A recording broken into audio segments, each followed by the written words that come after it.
오늘 이게 뭔지 아세요? 이게 뭔지 아세요? 오. 무슨 구독과 좋아요 꼭 눌러주세요. 눌러줘. 오늘은 ETF에 대해서 ETF란 무엇이냐, 과연 이것을 해야 하느냐.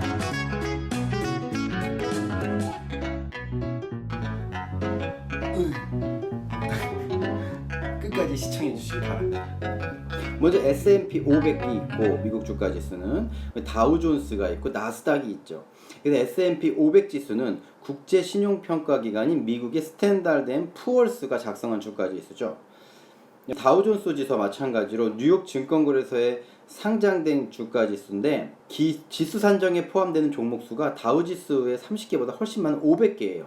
여기 보시면 공업주 400개, 운수주 20개, 공공주 40개, 금융주 40개의 우량기업 중심으로 되어 있죠. 그래서 대형주의 영향을 크게 받아요.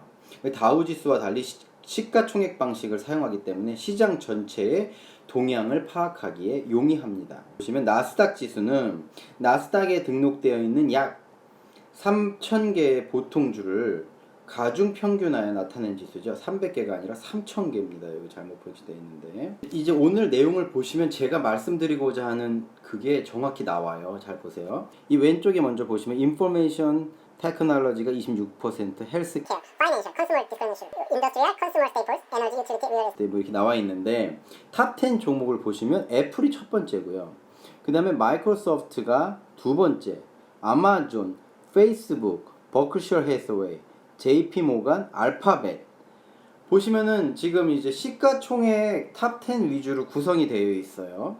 오늘 계속 요 얘기가 많이 나옵니다. 오늘 보시면. 그래서 ETF, Exchange Traded Fund, S&P 500 지수 등 지수 전체에 해당하는 회사 주식을 조금씩 사들여서 해당 주가의 상승과 하락을 똑같이 따라가는 것입니다. 반도체주, 바이오주 등등.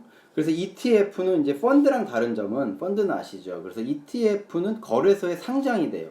주식처럼 언제든지 사고 팔 수 있죠. 편리한 매도 매수고, 주가 지수가 올라가면 ETF 가격도 그만큼 올라가고, 기초 자산이 내려가면 ETF 가격도 그만큼 떨어지기 때문에 주식 시장의 문외한들에게 쉽게 접근할 수 있어요. 개별 기업에 대한 분석도 불필요하고요. 워렌 버핏은 종목을 선택하는 능력이 부족한 대부분의 일반 개인 투자자들은 미국의 주식시장 대표 지수인 S&P 500을 추종하는 ETF를 사는 것이 현명하다고 항상 말했고요. 그 유언장, 워렌 버핏 유언장은 여기 보시면 자산 중 기부하고 남은 돈의 90%는 S&P 500 추종 인덱스 펀드에, 그리고 나머지 10%는 채권에 투자라고 말했거든요.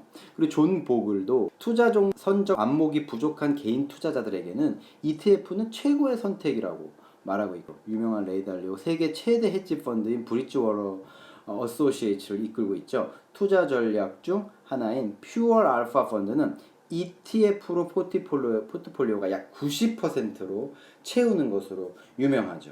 그래서 이제 ETF는 포트폴리오의 다각화, 그래서 다양한 상품이 있죠. 그래서 다양한 분야에 간접 투자할 수 있어요.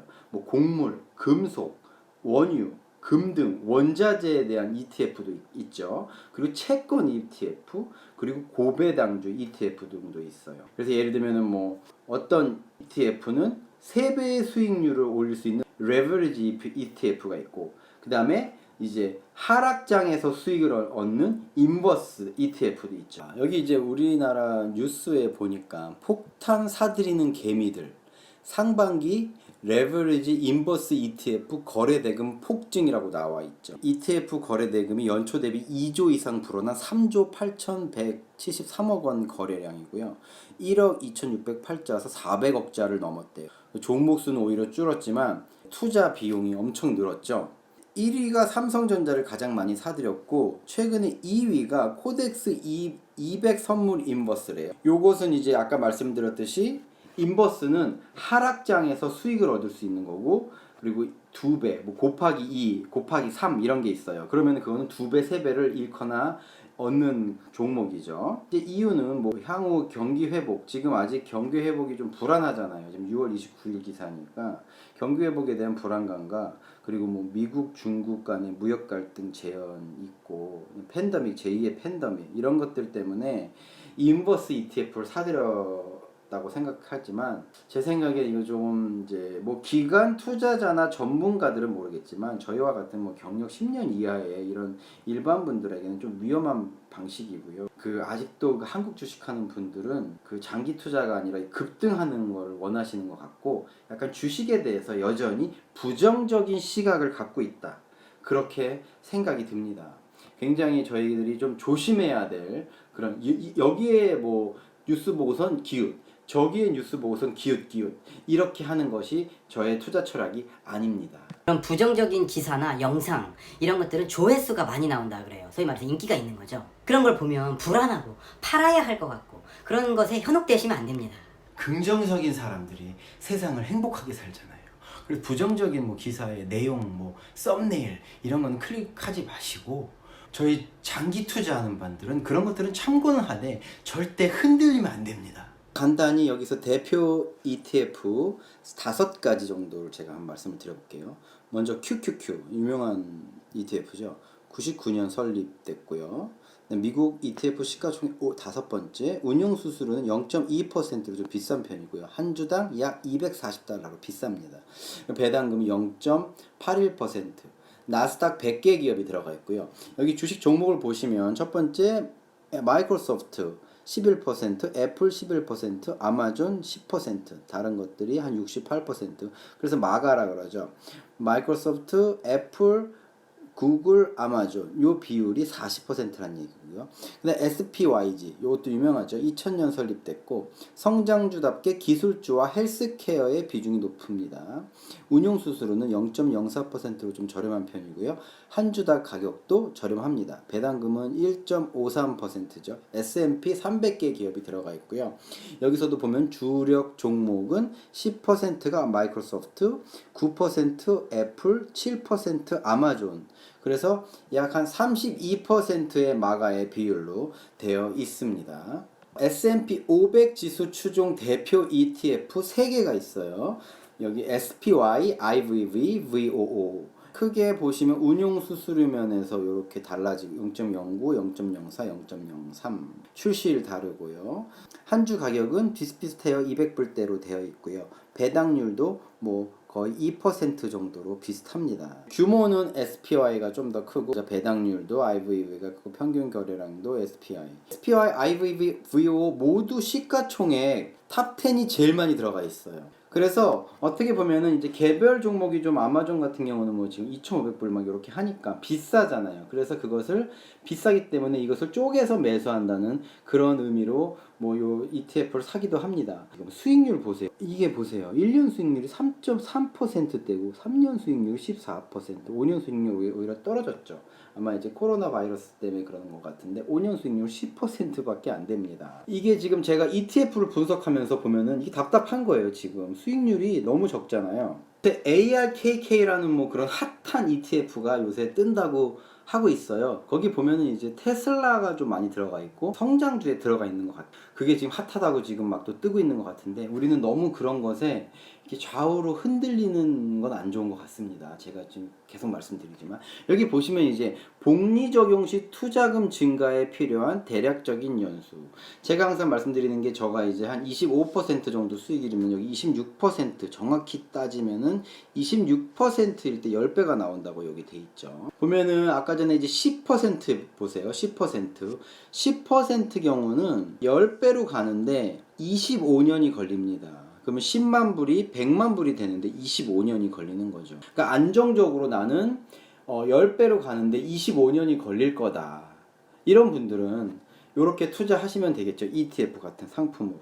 근데 지금 저희는 그렇게 하고 싶은 게 아니잖아요. 저희는 더 빠른 시간 내에 많은 수익을 얻고 싶은 거죠. 예를 들면 10억 정도 이상의 나는 자금이 있다. 이런 분들은 좀 안정적으로 ETF를 좀 많이 사셔도 괜찮겠지만 우리는 수익을 지금 1억 이하 분들, 뭐 10만 불 이하 분들은 어느 세월에 25년 걸려서 100만 불 만들려면 너무 시간이 오래 걸리잖아요. 그래서 조금 원래 자금이 많은 분들은 안정적으로 더 가는 거고 자금이 좀 적은 분들은 공격적으로 가는 건데 이 지금 저희가 마이크로소프트, 애플, 아마존 이런 시가총액 1, 2, 3위에 주로 투자되는 것은 공격적이지가 않다는 얘기죠. 유튜브에도 보면은 수많은 영상이 있어요. ETF 영상들도 있고 정말 혼돈을 주는 많은 정보들이 있어요. 특히 아까 말씀드린 부정적인 정보들도 많이 있고, 근데 우리는 그런 많은 시행착오를 거칠 시간이 없습니다. 그러다 보면은 많은 수익을 낼 수가 없고, 그리고 이제 그분들이 정보들을 많이 줄 수는 있어요. 그럼 우리는 정보를 잘 수집하면 돼요. 그래서 좋은 주식을 집중 공략을 합니다. 그래서 좋은 선택에 영향을 줄 수 있는 정보가 필요하죠. 장기 투자로 신경을 끄고요. 이미 정답은 나와 있거든요. 최고의 주식을 사고 신경을 많이 안 쓰는 전략입니다. 이런 ETF도 같은 전략이에요. 하지만 ETF는 수익이 낮다는 큰 단점이 있죠. 그래서 우리는 우량주에 장기 투자하는 겁니다. 만약에 애플, 아마존, 마이크로소프트가 최근 뭐 2-3배 오른다고 쳐요. 한 3-4년 정도 동안에. 그럼 왜 ETF에 투자하겠어요? 확신이 없는 거죠. 우리는 확신이 없어요. 제가 또 나왔습니다. 그러면은 보세요. 그 유명하다는 ETF 지금 5개를 아까 예를 드렸었죠. 보면은 다 마이크로소프트, 애플, 아마존 얘네들 비중이 제일 커요. 거의 뭐 40%인데도 있고 30%. 나머지는 다른 종목들로 이제 채워 넣은 거거든요. 그럼 왜 그렇게 했느냐? 일단 제일 잘 나가는 종목을 먼저 많이 넣은 거죠. 그리고 혹시나 떨어질 수 있기 때문에, 혹시나 뭐 망하거나 떨어지거나 그럴까봐 안전장치로 다른 종목들을 막 껴놓은 거예요. 그래서 수익이 낮아지는 거죠. 그러면 안정적이냐? 그렇지 않아요. 똑같죠. 어차피 아마존, 애플, 마이크로소프트 떨어지면 다른 종목들은 안 떨어지겠냐고요. 똑같이 떨어져요. 그러니까 생각해 볼 수 있잖아요. 아니 그냥 마이크로소프트, 아마존, 애플 사면 되지 왜 밑에 다른 거 껴놓느냐 이거죠. 경제공황 와서 아니면 그 회사들이 망할까봐 그 세 회사가 망하면은 안 망합니다. 당분간 10년 동안은 절대 안 망하고요. 이제 10년 이후에는 또 조금 떨어질 수도 있어요. 근데 우리는 계속 지금 시가총액 좋은 것들 저런 위주들만 위주로 10년 뒤에는 아직 멀었잖아요. 그때 돼서 제가 계속 유튜브를 10년 후에도 하고 있다. 계속 알려드릴게요. 무엇을 사야 되는지. 시가총액 올라가는 거 사면 되잖아요. 그게 그렇게 어렵지 않거든요. 왜 수익률을 낮추고 안정적이라는 이유로 ETF를 사는지 저는 정말 이해가 안 갑니다. 저와 동감하시지 않아요? 그러면 이제 우린 궁금해지잖아요. 그럼 왜 전문가들은 ETF를 다 추천하고, 또한 유튜브에도 그런 수많은 ETF 추종 영상들이 있을까 궁금하잖아요. 보자고요, 한번. 장점, 단점 이렇게 있겠죠. 이건 이제 분산 투자의 효과가 있다 그러잖아요. 이건 전문가들마다 좀 의견이 달라요. 어떤 분들은 조금 몰빵해야 된다, 어떤 분들은 분산 투자해야 된다. 달라요. 사람마다 틀리듯이. 그래서 ETF를 선호한 분들의 경우는 이렇게 얘기하죠. 재테크의 기본은 자산 분할이다. 어떻게 보면 맞죠? 그래서 여러 가지 기업에 분산 투자해갖고 안정성을 높이고 변동의 폭을 줄이는 거죠. 그런 면에서 ETF는 특정 분야만 선택하면 자동으로 분산 투자 효과가 있는 거죠. 여기 보시면 인덱스 펀드와의 차이가 있죠.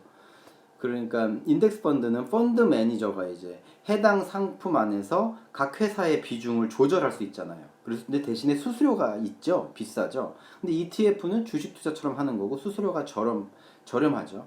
하지만 이제 운용이나 관리 이런 건 없죠. 근데 앞으로는 좀 인덱스 펀드와 같은, 제 생각에는 인덱스 펀드와 같은 펀드 매니저의 역할이 좀 줄어들 수 있을 것 같아요. 왜냐면 ETF가 낮은 수수료로 많은 좋은 상품들이 많이 나오고 있거든요. 그럼 왜 도대체 ETF를 추천하느냐? 가장 근본적인 이유는 예적금보다는 수익률이 높죠. 그리고 개별 주식 종목 투자보다는 리스크가 낮아요. 그러니까 이제 ETF를 추천을 하는 거죠. 근데 우리가 보통 우리 인생도 그렇잖아요. 하이 리스크, 하이 리턴. 근데 제가 말씀드리는 건 하이 리스크도 아니에요. 그냥 하이 리턴만 바라는 거죠. 왜냐? 큰 회사들을 사는 것이 하이 리스크라고 전혀 생각 들지 않지 않아요? 저만 그런가요?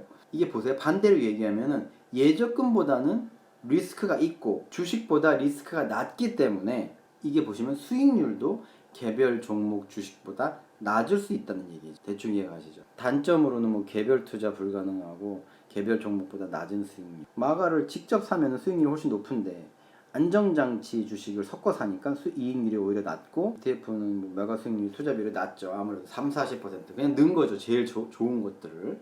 그래도 여전히 직접 사는 것보다 낫다는 얘기죠. 또 나왔습니다. 결론을 내기 위해서 나왔죠. 오늘 저희 컨셉. 이제 우리 부모님들이 보면은 자식들이 어떤 전문직을 갖기를 원하잖아요. 예를 들면 뭐 변호사, 의사 이런 것들을 갖기를 원하죠. 그런 전문적인 최고의 직업을 갖기를 원해요. 근데 자식들은 그런 것보다는 자신이 좋아하는 뭐 어떤 그런 돈을 잘 못 벌더라도 자신이 좋아하는 거를 원할 때가 많이 있어요. 그래서 저는 어떤 부모님의 입장에서 저 영상을 시청하시는 분들이 주식 투자를 할 때는 그냥 의사, 변호사 되라는 거죠. 그냥 안정적인 공무원 같은 거 하고 자신이 원하는 그런 주식 사가지고 알지도 못하는 여기서 기웃거리고 이렇게 해서 사시지 마시고 왔다 갔다 하지 마시고 그냥 의사, 변호사 되라는 거예요. 그냥 마이크로소프트, 아마존, 애플 뭐 요런 거 만약에 더 사시고 싶으면 지금 테슬라, 넷플릭스 요것도 곧 분석해서 알려드리겠습니다. 자신이 스스로 공부하지 않은 채 남의 얘기를 듣고 갈팡질팡하면 안 됩니다. 그리고 보통 투자할 때도 보면요, 자신이 좋아하는 주식이 있어요. 그 회사를 좋아한다든가 그 회사에 난 이런 이미지가 좋아, 나는 그 회사가 좋아, 이런 경우도 있어요. 그럼 그런 경우에 투자하실 때는 꼭 우량주여야만 하고 객관적으로 분석하여서 성장 가능할 수 있는 그런 회사여야만 합니다. 진짜 별로. 그래서 스스로 공부하시고 정보를 얻고 그런 거 아주 좋아요. 하지만 큰 그림이나 저의 플랜 있잖아요, 그 종목 선정 이런 것들은 저의 의견이 지금 현재로선 최고라고 자부합니다. 그래서 미천 하나만 저의 주식 투자 경력, 그리고 미국의 우리 잘 나가는 형님들, 제가 아는 분들, 주식 투자 잘 하시고 계신 분들, 그런 분들의 의견, 그리고 미국 현지의 분위기, 이 3종 세트로 제가 여러분들께 찾아뵙겠습니다. 믿고 따라와 주시기 바랍니다. 목스포테이너였습니다. 감사합니다.